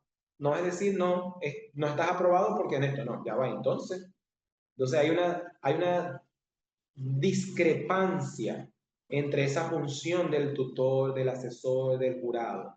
Por eso es que el muchacho de pregrado y hasta en posgrado, cuando van a hacer su socialización final del proyecto de grado, tiene nervios, tiene miedo, tiembla, suda o se ríe, dependiendo de la condición de nerviosismo que se le muestre o se le evidencia en su cuerpo, es por eso. Porque muchas veces temen al tutor, al jurado, porque lo que hace es decirle, no, tú estás equivocado en esto, tú no sabes dónde estás parado. O sea, no. Lamentablemente, si por eso me gano enemigos, no importa, pero eso es así. Y creo que nadie lo va a cambiar. Por otro lado, desarrollar competencias para el abordaje de la investigación con calidad, rigurosidad y pertinencia. Bueno, y es que a veces el jurado también te dice que esto no sirve porque no lo estás haciendo como yo lo aprendí, como yo lo considero que es. Entonces, esa es otra realidad que me da mucha risa cuando un jurado hace observaciones, porque las observaciones no se hacen desde mi perspectiva propia, se hacen desde la perspectiva general de los autores, de las teorías que nos dicen a nosotros cómo construir una investigación, más no de la postura propia mía. Quinto, generar competencias para la planeación, gestión y evaluación de la investigación. Entonces es muy importante tener un plan de cómo voy a iniciar, cómo voy a continuar, qué estrategia voy a utilizar, qué técnicas voy a aplicar, de qué manera lo voy a abordar, qué enfoque voy a utilizar. O sea, todo lo que esté implícito en la realización de ese proyecto. Y la planeación, es decir, qué voy a investigar, con qué cuento, qué tengo, cómo lo puedo abordar y a partir de allí ver cómo lo puedo desarrollar. Hay jurados que yo sí les aplaudo y fue una estrategia que yo consideré porque es sumamente importante que cuando nosotros le vamos a hacer sugerencias como tutor, como asesor, como docente de seminario, como jurado, a esa persona nosotros llevemos por escrito lo que consideramos debilidad en el trabajo, pero a su vez darle una recomendación para que puedas mejorar. Porque es muy fácil decirte que ese objetivo no tiene concordancia con tu trabajo. Entonces, profesores, ay, no tiene concordancia, ¿cómo debería reformularse para tener concordancia? Fíjense que voy a hablar de mi personalidad, desde mi perspectiva, pero ustedes igualito lo deben hacer. A ustedes o a mí, nadie nos va a hablar de pajaritos preñados si no saben de lo que están diciendo. Me explico. En una universidad que recién egresé por situaciones que no quiero ni comentar y gracias a Dios salí de allí, eh, fui jefe de una unidad donde mis estudiantes iban a hacer su proyecto para egresar como TCU. Obviamente, este servidor que está acá se ocupa y preocupa por su grupo de estudiantes porque yo era el jefe de la unidad. Entonces, esos estudiantes son responsabilidad mía, no solamente del docente. Y enviaron una profesora porque obviamente no tenían empatía conmigo. Y bueno, yo no estoy para caerle bien a nadie, yo voy a la universidad a hacer mi trabajo. Pero como yo sé dónde estoy parado, no me importa nada, me envían a esa persona, ese personal, poco profesional, por cierto, y le dice al muchacho, no sé, ese objetivo que tú tienes allí no me gusta. No lo veo. Y digo yo, profesora, disculpe, ¿cómo así que no le gusta? ¿Será que usted entonces podría decir cómo se formula para que le guste? No, es que no me gusta. Punto. Caída. Primera caída. Segundo punto. Y ese artículo que tú estás reseñando, eso no existe. Y digo yo, profe, disculpe, ¿usted será que se leyó la ley del 2021, que es una reformulación que tiene ahora no sé cuánto, no sé qué más, y se leyó eso? Eso está allí. Entonces, punto número 2, caída. Quedó en pena con los estudiantes. Lamentablemente no tenemos que hacer sugerencias desde el yoísmo. Hay que hacer sugerencias reales propias, pero que ayuden a mejorar al estudiante. Ahí la maté, como dice uno. Quedó con 3 strikes de una vez y quedó ponchado. Y el último, que es el 6, incentivar la divulgación, socialización y sistematización del proceso de investigación. Eso es muy importante. Una vez que el estudiante de pregrado, aún culturalmente eso no se trabaje así, pero hay que promoverlo también desde el pregrado. Que una vez que hizo su trabajo de investigación, ahora el docente le oriente a participar en una jornada, a construir un artículo de ese trabajo de investigación, a hacer un taller de formación, de capacitación de los resultados que pudo haber obtenido esa investigación.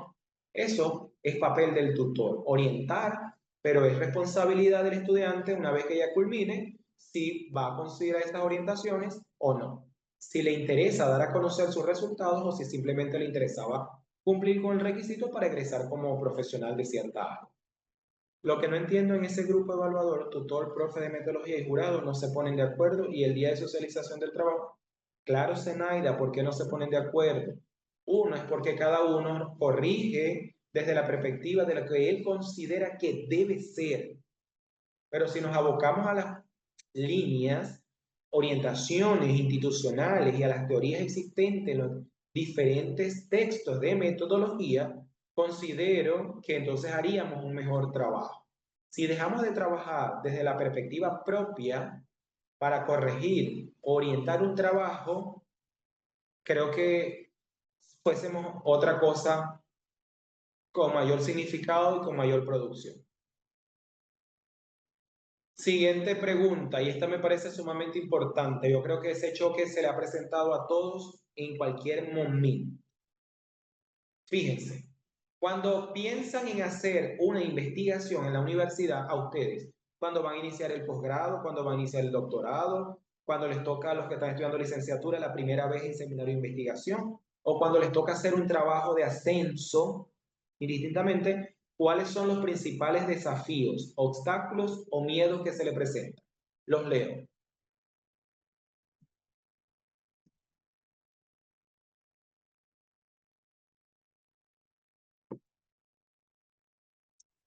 Ajá. La pregunta es, ¿cuáles son los principales desafíos, obstáculos o miedos que se le presentan? Las normas que hay que seguir, porque no se las dan, porque no se las suministran, porque no se las facilitan. Y eso es un papel obligatorio del docente de seminario de investigación. Ok, cuando son proyectos de inversión, los recursos económicos o la logística que implica el traslado hacia el contexto. Falta orientación del tutor, creo que es una de de las más comunes. ¿Qué otra? Conocer el tipo investigativo.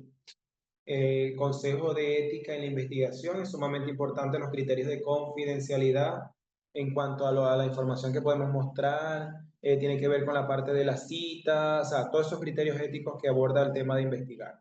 El tema es escoger que tenga pertinencia. Para que un tema tenga pertinencia, lo más importante es conocer la realidad, más no evocar un tema a desarrollar si no conozco el contexto. Eso es sumamente importante. Por eso es que el docente no le puede sugerir al estudiante, no le puede solicitar de primer momento el tema a investigar si no conoce el contexto. Lo primero es que vaya al contexto, lo visite, lo investigue, lo analice, lo conviva cierta parte allí y a partir de allí venga y traiga diferentes ideas, diferentes temas y por ahí orientar la elección del mismo. Temor al redactar, si el profesor es yoísta, deja de avanzar sino su voluntad. Bueno, cosas que conocemos y que creo que retumban mucho en la profesión actual en la que estamos. No solamente en educación, sino en todas las áreas. Subjetivismo, un elemento fundamental, y creo que muchos te recomiendan desde allí, desde la subjetividad y no desde la objetividad. Entonces, eso hay que trabajar. Al menos de mi perspectiva, yo sé que no voy a cambiar el mundo, no voy a hacer justicia, pero considero que sí, al menos esos espacios donde yo abordo, genero esas situaciones, voy a permitir cambios en pocos y creo que los vamos a ir multiplicando o replicando para que eso se vaya a dar. Observaciones de cambios incoherentes, eso es sumamente muy abundante los cambios incoherentes. Y vuelvo y repito, los cambios incoherentes se dan porque el docente no conoce el contexto, porque el docente no conoce muchamente a veces la metodología, porque el docente no te ha preguntado a ti qué es lo que tú esperas con tu investigación, qué es lo que tú pretendes con tu investigación, para poder darte una sugerencia, para poder hacer una modificación, para poder cambiarte algo. Muchos docentes cuando en ciertas experiencias me ha tocado, que he sido tutor y el docente de seminario viene y le dice, no, tú tienes que cambiar ese objetivo, tú tienes que quitar este verbo y tienes que desarrollar esta teoría y no esta, por ejemplo. Tipo de investigación. Y el profesor le dice, no, tú no puedes abordar los tipos de investigación, tú tienes que abordar son características de investigación, pero allá va, ¿y por qué? ¿Cuáles son los argumentos válidos que tú le das a él para que te diga que no vas a abordar tipos, sino las características? Tú le dijiste a él que tu investigación está muy desarrollada a conocer cuáles son los tipos que más se emplean en la universidad, ¿no? Te lo preguntó, ¿lo conoce, no? Entonces, ¿cómo te sugiere un cambio de tan magnitud que no es relevante y coherente con lo que tú pretendes? Entonces, muy bien por las respuestas que están dando. Continuando, entonces les voy a mostrar ahora parte de lo que fue mi trabajo de investigación doctoral. Existe el Atlas TIM. En ese momento no consideré emplear el Atlas TIM porque me pareció sumamente importante realizarlo yo. O sea, con mis conocimientos, con mi creatividad, con mis aprendizajes, para que fuera un producto realizado por mí y no fuese un producto que un robot me lo dijera. Y quizás si el robot me lo hiciera, no tuviese la misma estructura, obviamente, o no tuviese las mismas palabras que a bien considero yo desde el punto de vista de la extracción de los marcadores de análisis de las respuestas de los entrevistados fuese diferente. Y considero que sí. Entonces, consideré hacerlo desde el punto de vista propio, personal, con el PowerPoint. Entonces, fíjense. Aquí les voy a mostrar varias que yo hice, las diferentes formas como yo lo usé. Esos elementos que ahí ustedes ven allí con mayor proporción son las siglas y representan los informantes clave que utilicé en mi trabajo doctoral, que son docentes de esos departamentos. A eso no significan personas, significan docentes en 3 departamentos específicos que consideré yo son los que tienen mayor incidencia en el trabajo de la formación de los formadores.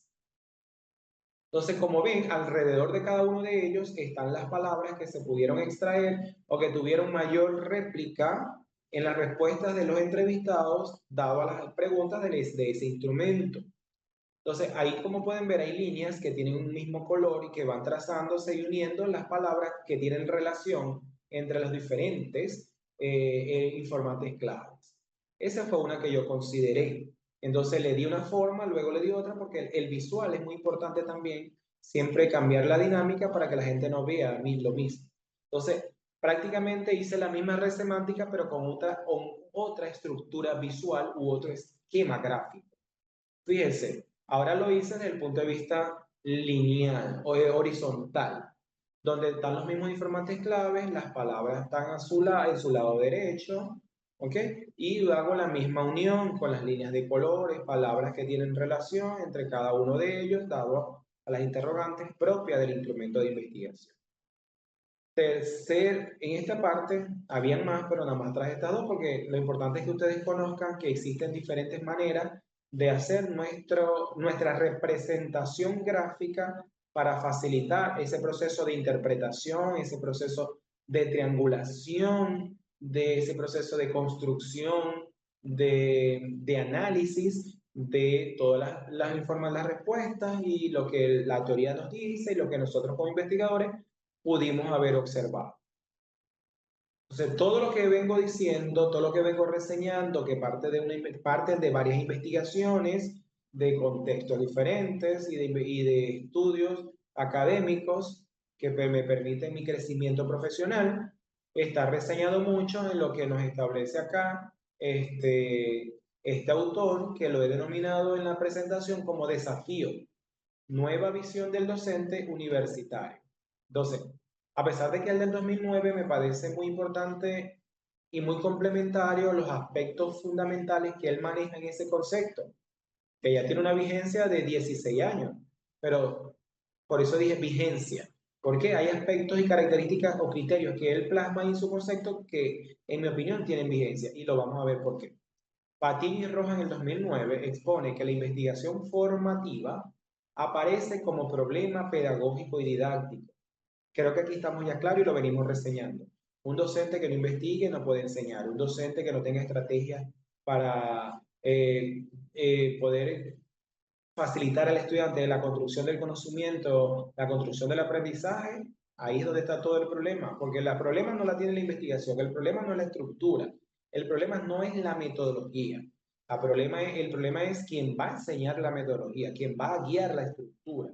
Y en esa parte entramos nosotros los docentes porque tenemos la responsabilidad mayormente de poder darle las herramientas cognitivas al estudiante para que pueda entender y comprender qué es una estructura de investigación, qué es una metodología, qué es una técnica, qué es un instrumento, diferencia con el problema, con el fenómeno. O sea, esos son fundamentos esenciales que el estudiante hoy en día debe comprender. Por otra parte, orientado hacia la aplicación de estrategias de enseñanza-aprendizaje por descubrimiento, jugando al detective o dándole al muchacho un texto donde haya palabras desordenadas y que él pueda ordenarlos y descubrir a partir de lo que ordenó una pista. O sea, muchas cosas que podemos idear para promover ese aprendizaje por descubrimiento, aparte de los ABP, que son estrategias que hoy en día están tomando mucha relevancia como estrategias de construcción de aprendizaje. Aprendizaje por descubrimiento y como construcción que promueve habilidades de flexibilidad, adaptabilidad e interdisciplinariedad, o por lo menos el espacio para plantear y manejar problemas de una manera abierta. ¿A qué me refiero con esto? Que el docente haga, como decir, una reunión de café, de compartir en el salón de clase para hacerlo más ameno, diferente. Fíjense, hay cafés, me refiero a un espacio donde la gente va a tomarse un café, donde tiene una librería. Y ahí la gente lee, opina, comparte. ¿Por qué no lo hacemos también en el aula de clase? Por ejemplo, vamos a utilizar grupos y enviamos a llevar café, unas galletas y colocamos grupos, áreas de conocimiento, por ejemplo, estrategias, libros de estrategia, libros de metodología, libros de no sé qué. Y eso nos va a permitir a nosotros fomentar el aprendizaje crítico, participativo, dinámico. Todo ello conlleva a un mejor aprendizaje. Al estudiante hay que permitirle que él se sienta cómodo también. Así como el docente debe sentirse cómodo con lo que está explicando, con lo que está facilitando, para que puedas transmitirlo de una manera correcta y significativa, al estudiante también hay que darle esa flexibilidad de que se sienta cómodo, porque el aprendizaje no se da si el estudiante tiene ansiedad, si el estudiante tiene estrés, si nosotros promovemos la frustración. O sea, eso no vamos a llegar a nada. Entonces no podemos limitar mucho al estudiante si nosotros no le damos espacios para que pueda fomentar el aprendizaje. Bueno, Sharon, publíquelo y me cuenta su experiencia. Yo no lo he aplicado, me surgió gracias a esta formación, por eso dije, aquí no aprenden solo ustedes, aquí aprendo yo también. Entonces, aplíquelo y me da la experiencia. Sé que se constituye en estrategia pedagógica, pero empresa significativa. Y esto es lo que debería ser un modelo educativo, impregnado de aspectos epistemológicos, con un método dialéctico establecido a la construcción de ese aprendizaje, un pensamiento crítico emancipador, colectivos de investigación activos, porque hay colectivos, hay centros, pero no están activos, hay cuidado con eso, una teoría crítica desde el punto de vista de la teoría y de lo metódico, la acción dialógica, la pedagogía crítica, la acción comunicativa de Habermas, el pensamiento hermenéutico de Dilthey para analizar de manera interpretativa textos, ideas, pensamientos, entre otras cosas. Y hasta hoy cierra esta sesión. Y hoy quiero saber qué les pareció la clase con un color y que describan la emoción que ese color les dio. Por ejemplo, azul, conocimiento, algo así. Profe, con la poca cultura de lectura e investigación para la nueva generación, considero que será un reto del docente. Claro que sí, pero entonces hay que empezar. Si empiezo yo solo no importa, pero después alguien se va a ir uniendo. Verde, libertad, verde, todo bien, azul. Okay. Es muy importante colocarle a ese color la emoción que representa el día de hoy.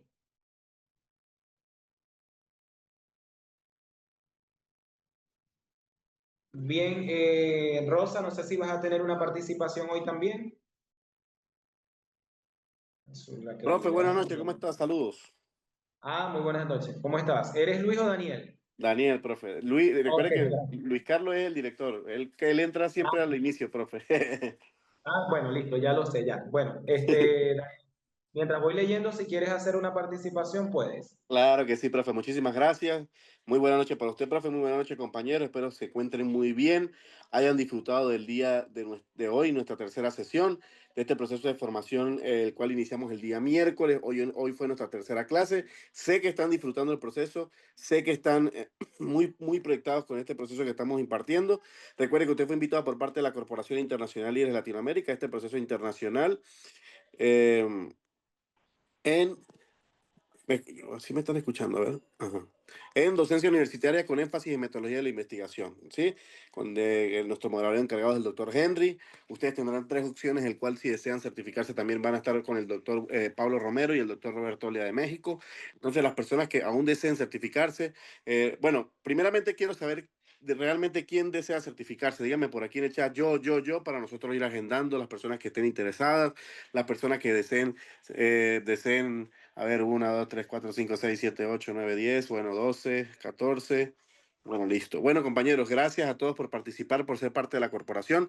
Algo muy importante, así es, señor, profe, así es. ¿Cuál es el enlace del grupo oficial? Listo. Listo.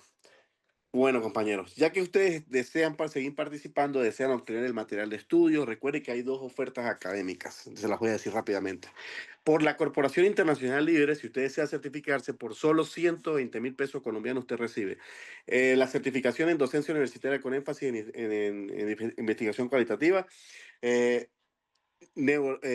Reciben ChatGPT con el doctor Roberto Oria y Neurodidáctica con el doctor Pablo Romero. Reciben esas tres certificaciones por solo 130.000 pesos o $30. Si desea las tres opciones con universidad, usted decide qué certificación quiere, cuál desea certificar, si es docencia, si es neurodidáctica o si es ChatGPT. De igual manera, el valor son solo $50 o 200.000 pesos colombianos, ¿sí? Entonces, si usted está interesado, me permite en un momento cerrar el chat para yo dejar en el grupo oficial y el número de WhatsApp encargado para que ustedes puedan hacer el proceso, ¿sí? Me regalan un ok, me dicen sí, puedo cerrar, sí, me autorizan de cerrar el chat un momento, ¿sí? Gracias, compañeros. Aquí todo depende de su decisión. Ustedes son el vital, son los principales primordiales, o sea, ustedes son lo primordial, la decisión que ustedes toman, nosotros la aceptamos. Si usted me permite cerrar el chat, yo les pido permiso a ustedes. Si usted no me permite, seguimos dialogando. Entonces, este es el grupo oficial, compañeros, el que les estoy compartiendo aquí, ¿vale?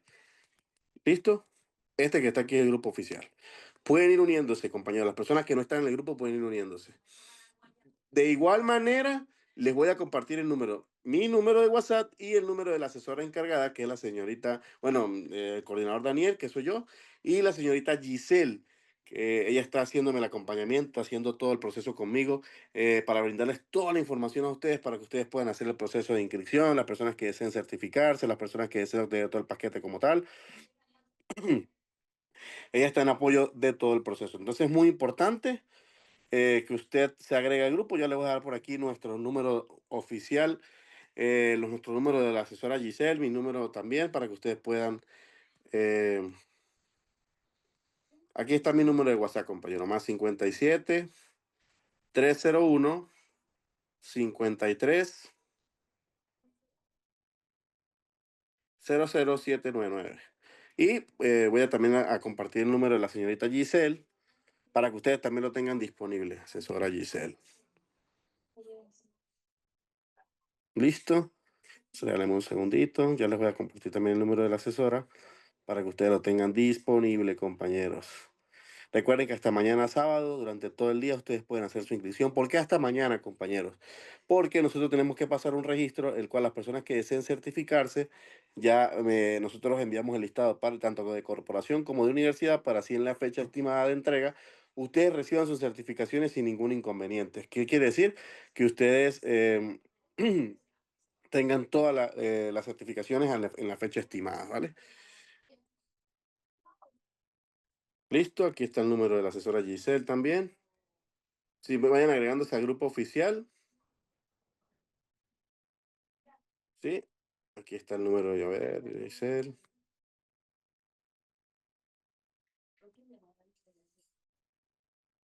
Déjame un segundito. Aquí está mi número de WhatsApp. Listo, aquí está. Ya pueden ir agregando mi número de WhatsApp. Ya les voy a compartir el número de la asesora también, Giselle, para que ustedes puedan tener disponible el número de ella también. Si usted no logra comunicarse conmigo, yo voy a estar pendiente de igual manera. Ustedes pueden comunicarse con la asesora Giselle también. Ella es la encargada de brindar todo el acompañamiento también. eh, Estar pendiente de todos ustedes y ayudarnos en todo el proceso, ¿vale? Entonces, aquí está mi número de WhatsApp y está el número de la asesora Giselle. Por favor, vayan agendándonos. Aquí también está el grupo oficial. Si usted no puede agregar al grupo, por favor, comuníquese directamente con nosotros para hacer todo el proceso, ¿vale? Y recuerde que por el grupo compartimos cómo usted puede hacer su aporte, donde usted se encuentra a nivel Latinoamérica. Nosotros gestionamos y ayudamos para que usted pueda hacer toda su inscripción. Agradecerles a todos por su conectividad, por ser parte de la Corporación Internacional Líderes, por participar. Y bueno, ya son familia de la Corporación Internacional Líderes. Gracias a todos, que pasen una excelente noche. Recuerden que mañana temprano, el lunes continuamos nuevamente con la sesión, el lunes a las 6 p.m. Mañana durante todo el día ustedes pueden hacer su aporte hasta las 5 de la tarde. Nosotros estaremos registrando todo el proceso para que estén muy pendientes. Gracias a todos, bendiciones y que Dios lo bendiga a todos. Recuerden que mañana es trabajo autónomo, compañeros. Recuerden, ¿sí? Vamos a estar enviando la información por el grupo de igual manera para que ustedes estén muy pendientes. Feliz noche, compañeros. Un abrazo. Y recuerden, ahí está el grupo oficial, mi número de WhatsApp y el número de la señorita Giselle. Se puede comunicar con el que usted desee. Somos los acompañantes del proceso y de apoyo para todos ustedes. Entonces, muchísimas gracias a todos. Que pasen una excelente noche. Bendiciones para todos y un excelente fin de semana. Que Dios los bendiga, ¿vale? Cuídense mucho y nos vemos nuevamente el lunes a las 6 p.m. hora Colombia. Cuarta sesión en vivo, compañeros. Bendiciones.